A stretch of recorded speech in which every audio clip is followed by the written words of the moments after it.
Yang pertama itu adalah membuat tujuan yang jelas. Jadi kalau misalnya toh Moki bikin konten atau apa, biasanya kan orang kayak bikin saja sembarang.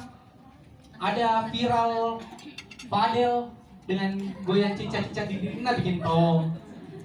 Ya begitu toh Bu, Bapak Ibu, apalagi ibu-ibu FB Pro itu sembarang biar Pak Balung Juku lewat video yang penting dapat uang. Nah, biasanya begitu. Nah, Bapak Ibu, saya akan perlihatkan apa saja sih tujuan dari konten itu sendiri.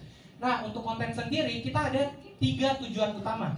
Brand awareness atau misalnya ini untuk tujuannya ingin lebih banyak orang tahu tentang misal komunitas tak. Jadi nggak sembarang itu orang bikin konten. Kalau misalnya Moki untuk orang tahu komunitas tak itu apa atau ada gitu di dunia komunitas tak, ya berarti tentukan gitu tujuan tak untuk brand awareness karena beda-beda Ki. Beda tujuan, beda bentukan dari kontennya. Seperti itu. Selanjutnya ada generate demand itu jika tujuannya memperbanyak permintaan atau penjualan. Jadi kalau misalnya kita penjualan atau apa, nah itu kita masuk di tujuan ini. Atau build community atau misal Moki lebih akrab dengan followers tak, lebih sering kita komen orang. Karena biasanya ada penjualannya meningkat tapi tidak banyak yang komen, betul tidak? Ada itu biasa tuh dilihat begitu Ki. Sepi komen tapi banyak, atau banyak komen tidak ada yang laku. Kayak misal contoh penjual-penjual yang lucu-lucuan, biasa itu banyak komen Ki. Beli tahu kan lucu, hahaha. Mira Hayati lah ya. Mira Hayati itu tidak banyak ini sebenarnya. Banyak jual sama komen di situ. Kita warna Ibu Haji, kita warna Bu Haji, wanita dulu Ibu Haji ya. Itu build community itu karena biasa sebar-sebar uang. Gak tahu sekarang sebar apa nih? Sebar undangan nih kayaknya. Nah, Bapak Ibu, setelah kita tentukan tujuan, kita harus tahu target pasar tak yang mana. Jadi, kalau sudah kita tahu tujuan tak, harus kita tahu target tak yang mana. Nah, contohnya kayak begini. Targetnya itu tidak jelas. Kalau misalnya target tak tidak jelas ya, itu bisa saja bingung Ki, tentukan Ki ide konten tak mau seperti apa. Terus tidak tahu Ki konsep konten tak mau dibuat seperti apa. Tidak ada ide konten tak secara terus-menerus karena target tak tidak jelas. Contoh, mau Ki pergi tangkap ikan, toh harusnya ini pergi tangkap ikan. Tapi karena tidak ditahu ikan apa mau diambil, misal ya, ke laut Ki, bawa Ki apa di cacing.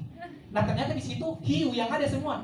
Nah karena hiu, biar cemilanku ini tidak cukup, kau makan, betul tidak? Jadi harus kita tahu dulu target tak siapa, karena umpan tak itu adalah konten. Jadi harus kita tahu Ki. Selain itu konten tidak memiliki tujuan jelas, konten tidak berdampak maksimal, hanya ikut-ikutan tren saja. Ini yang kebanyakan.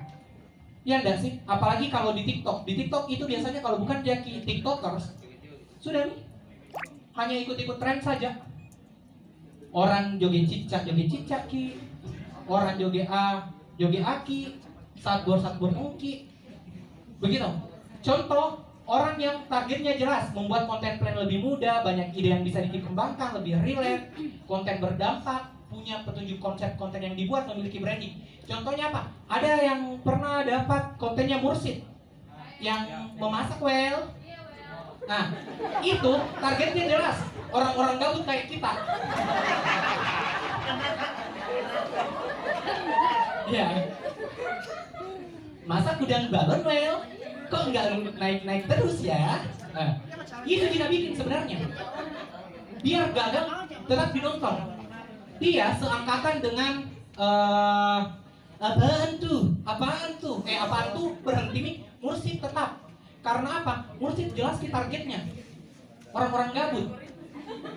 Tidak mungkin kita pasti bilang, cari resep masakan baru Mursid dicari. Tidak. Gabut iya ada Mursid nih kayak ditonton. Iya enggak? Seperti itu. Nah, contoh, ibu-ibu biasanya dapat yang seperti ini. Targetnya itu seperti ini. Ini KPI-nya, brand awareness-nya. Belum. Brand awareness. Jadi tadi kan saya sudah jelaskan brand awareness ya. Jadi Bapak Ibu kalau misalnya mau dikenal sama orang, komunitasnya dan lain sebagainya, yang harus Bapak Ibu perhatikan di Instagramnya itu adalah ini. Pernah aja Ki buka-buka insight dari Instagramnya komunitas tak? Pernah? Ada yang pernah, ada yang tidak ya. Nah, Bapak Ibu bisa lihat seperti ininya. Jangkauannya berapa? Nah, hal-hal seperti itu bisa tahu. Oh, ternyata yang jangkau, orang yang lihat di kontenku seperti ini, berarti bisa dikatakan orang yang sudah tahu berentak ya sebanyak itu. Seperti itu. Nah, kadang orang itu tidak peduli dengan itu. Asal aku aja bikin. Tapi tidak tahu. Sehingga apa? Sehingga kita tidak tahu juga sudah berapa banyak sih orang yang kenal komunitas kita.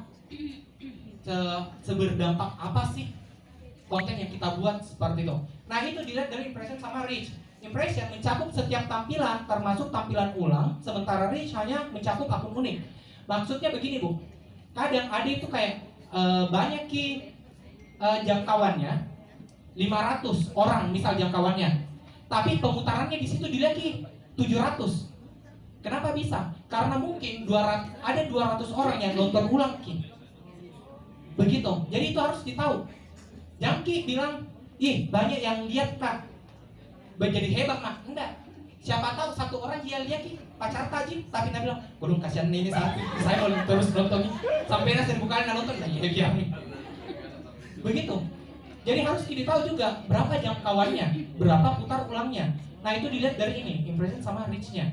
Terus selain itu, kalau misalnya build community dilihat dari apa? Engagement sama audience growth. Maksudnya apa? Engagement-nya itu diukur dari like, comment, share-nya.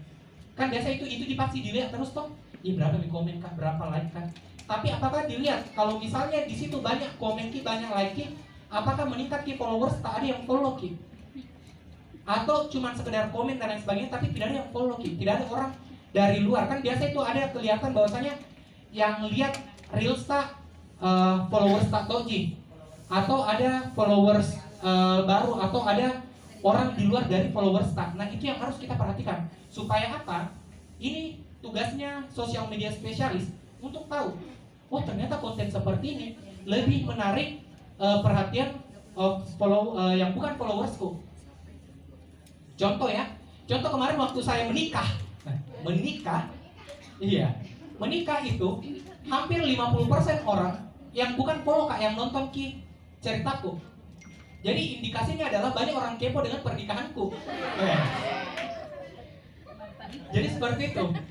Nah, jadi bisa dikatakan, oh kalau misalnya bikin Kak konten-konten yang terkait dengan pasangan ini bakal banyak yang kepoin terus. Andalan nih sama pasanganku.